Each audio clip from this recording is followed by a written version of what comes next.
So who was Jesus anyway? Was he simply a great teacher? Or was he a wonderful and kind religious man only? Was he a specially created man whom God used in a very special way? Was he simply a powerful prophet? There are different religious systems that say things like this about Jesus. These statements, or something close to them, come from the Jehovah's Witnesses, Mormons, Islam, Freemasonry, Orthodox Judaism, and other religious systems that deny the deity of Jesus. Of course, there are ridiculous claims as well. Impossible to substantiate that Jesus is simply an imaginary figure of history, that he never existed in the first place. The problem here is that there is more ancient manuscript evidence of the New Testament biblical text than for any other 10 pieces of classical literature combined. The sole purpose of the New Testament documents is to attest to the Jesus event. This event is attested to in great detail in the time of the living eyewitnesses to his life and ministry. Outside of the biblical documents are a plethora of historical documents which attest to the Jesus event, including his miracles, crucifixion, and resurrection. No, Jesus certainly existed. There can be no honest or scholarly denial of that fact. So the question still remains, who was he? The answer has to begin with who Jesus claimed that he was. Let's hear just a few of Jesus' own words as recorded in the New Testament documents. From John chapter 10, verse 30. I and the Father are one.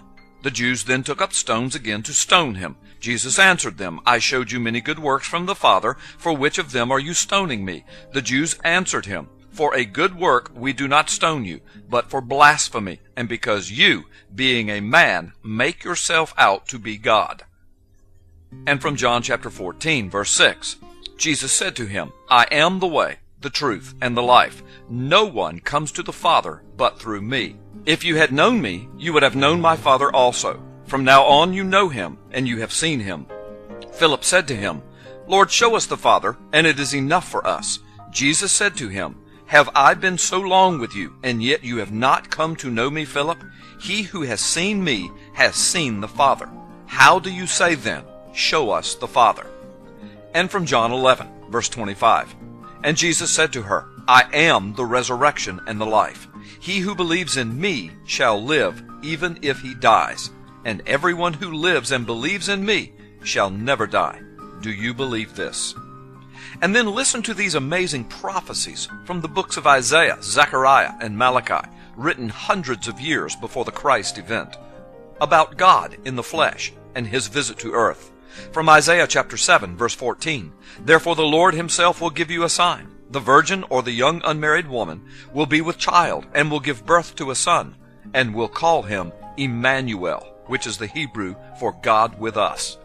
Isaiah chapter 9, verse 6, For unto us a child is born, to us a son is given, and the government will be on his shoulders, and he will be called Wonderful Counselor, Mighty God, Everlasting Father, Prince of Peace. From Micah chapter 5, verse 2, But you, Bethlehem, Ephrathah, though you are small among the clans of Judah, out of you will come for me one who will be ruler over Israel, whose origins are from old, from ancient times, or eternity, or from everlasting. Zechariah chapter 2, verse 10, Shout and be glad, O daughter of Zion, for I am coming, and I will live among you, declares the Lord Yahweh. Zechariah chapter 12, verse 10. God continues to speak, and he says, And I will pour out on the house of David and the inhabitants of Jerusalem a spirit of grace and supplication. And they will look upon me, the one whom they have pierced, and they will mourn for him as one mourns for an only child, and grieve bitterly for him as one grieves for a firstborn son. So the collective prophecy is that God himself would dwell among his people, that he would come as a child, born of a woman in the normal human way. The scriptures declare that this birth would take place in Bethlehem. We learn that he would be Emmanuel, or God with us, as it is translated from the Hebrew. He would clearly be called the Mighty God, the Everlasting Father, for that is who he is. God himself tells us that the world would know him as, or call him, the Son, or the only begotten of God, and that we would eventually pierce him through, not recognizing who he really was. All of this sounds familiar, doesn't it? It makes you think of only one figure in all of human history. So here is the evidence we have. Jesus fulfilled these and many other prophecies of the coming presence of God with us in exacting detail. Out of the billions who have ever lived, he is the only human to have fulfilled every one of these prophecies. On top of that, he claimed to be equal with the Father. He claimed to be the Father. He claimed that he and he alone could give everlasting life. He claimed directly that if anyone had seen him, they had seen God in the flesh.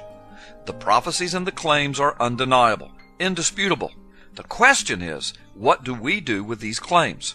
I suppose most anyone could make the claim that they are God with us. So you may dismiss Jesus as a simple liar if you choose. However, there is nothing in any recorded document of history that is in our possession that implicates Jesus in a single lie. It seems that he was the most truthful person who ever lived. He did everything he ever claimed that he would do. To dismiss him as a mere liar certainly is not logical. You might dismiss him as a raving lunatic. Anyone claiming to be God without backing it up could be labeled as such.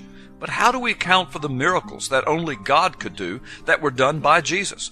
How do we account for his voluntary trip to a Roman cross? And most importantly, how do we account for an empty tomb and 2,000 years of it remaining empty?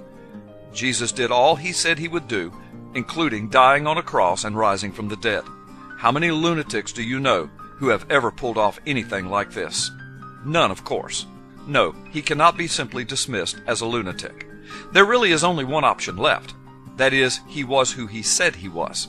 He was the Lord, Emmanuel, God with us, the mighty Father, the child who was to be born, God in the flesh, the Father in human form. No, he was not simply a good person, a great prophet, or a religious figure. Certainly he was all of those things, but he never left it open to us that this was all that he was. For he claimed to be God with us. Either he is or he is not. Either he is a liar or a lunatic, or the Lord himself. He has done his part. Now the choice is yours. As for me, I will serve Jesus, my Lord, my Savior, and God with us.